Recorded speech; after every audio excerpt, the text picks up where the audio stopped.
avez les salariés, demandeurs d'emploi et les retraités actifs qui payent le déficit de l'assurance chômage. De l'autre côté, les employeurs, responsables de ce chômage de masse, ne sont pas mis à contribution ou si peu. Il faut être particulièrement sourd et aveugle pour oser prétendre publiquement qu'un tel accord est équilibré.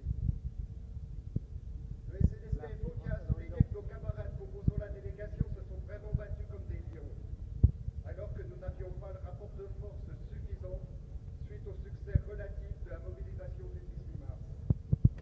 Le SNSPFO tient particulièrement à remercier ses camarades pour leur combativité exemplaire. Alors certes, notre confédération a certainement sauvé la gestion paritaire de l'UNEDIC, mais pour combien de temps? Alors certes, mes camarades, notre confédération a sans aucun doute évité le pire, et même gagné quelques petites améliorations.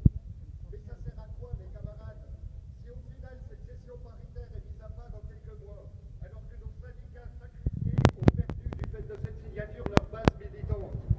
Seul gage d'avenir et de développement pour Force ouvrière, seule base qui assurera la représentativité de Force ouvrière et qui fera que Force ouvrière pèsera socialement.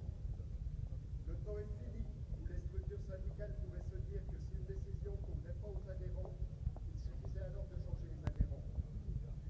Oh, bravo. Le SNSPFO estime que cette signature est en désaccord avec les résolutions du Congrès de Montpellier. Dans la résolution générale du Congrès de Montpellier, il est revendiqué un 13e mois de salaire pour tous. Or, avec notre signature du 22 mars, c'est la perte d'un mois de salaire pour les intermittents. Toujours dans cette même résolution, il est revendiqué une augmentation générale des salaires. Or, avec notre signature du 22 mars, nous avons une perte de salaire différée pour les intermittents. Encore et toujours dans notre résolution générale, le Congrès condamnait la précarisation du travail. Or, avec notre signature, nous avons encore plus précarisé les intermittents. Plus grave, mes chers camarades, la résolution générale du Congrès de Montpellier disait ne pas accepter que la crise soit facturée aux salariés et aux assurés sociaux. Or, notre signature du 22 mars fait payer aux salariés intermittents la crise de l'UNEDIC. Pire encore, la résolution générale disait que le Congrès appelle à combattre toutes les contre-réformes destructrices de droits sociaux. Or, le 22 mars, nous avons signé une telle contre-réforme.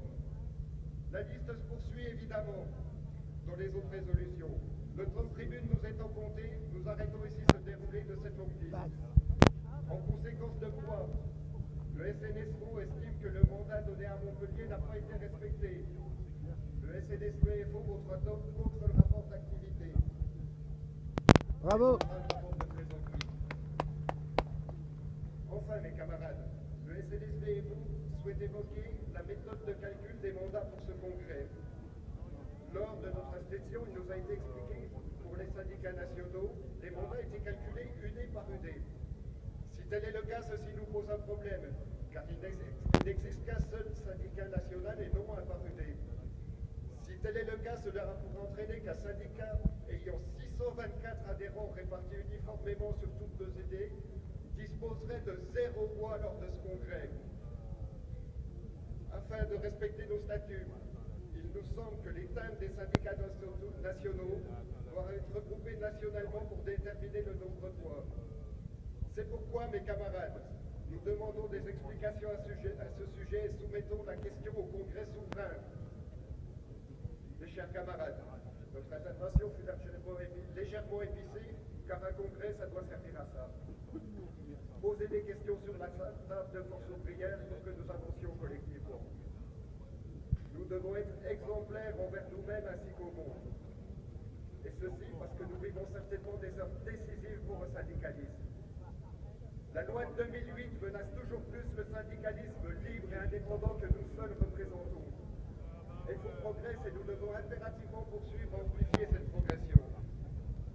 Pour ceci, le SNSPFO espère que nous arriverons à faire cesser en notre sein toutes les petites bassesses, manœuvres d'appareil et mesquineries qui parfois peuvent miner notre organisation, qui parfois peuvent démoraliser, voire nous faire perdre des militants. Et un militant est tout perdu